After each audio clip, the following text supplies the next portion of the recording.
twebaza nnyo pulezidenti waffe Museveni ne Gen Ddamulira ne Meja Kuteesa,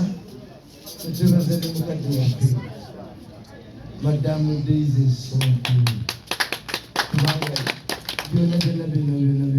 byetulimu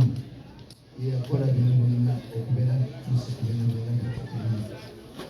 Tumwebaza tugenda mu maaso n'okubeera nga olw'obudde obutono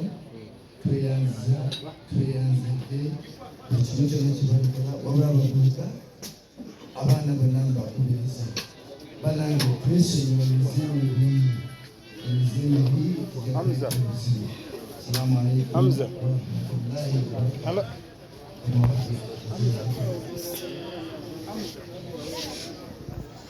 Nnyo kumanda so imam obukulembeze bw'Islam wano Katale n'obwafu obukulembeze obwa bulijjo wano Katale komandi ya Ghetto bannaghetto bannange maama batabani bange mwenna ntayinza okubalaba Mazinga Idi Mubarak sebo imaamu ntayinza nnyo olwaliro okukulabako kuba mmanyi nti ensonga y'emyoyo nkulu nnyo.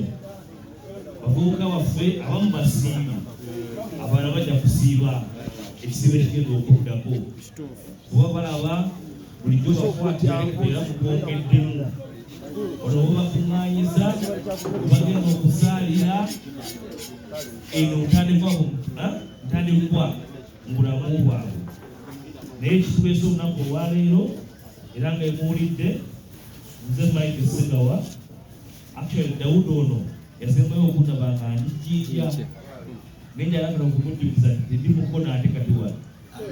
nzijjukira wa Mukono district muganda wange Kitambula eyabadde wano bamukutte ejjinja nzire nzija wano kindikumamaze abadde abagamba tugenda kubeera namwe kati essaawa yonna so era ejjinja mbadde mu Ghetto Ghetto zonna nga nzifefetta essaawa zino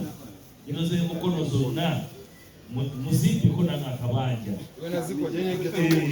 tusobole okubeera nammwe tukwasize wamu tuipuvinga obulamu bwaffe tulwanira okubeera mu Uganda eno eyakukyukana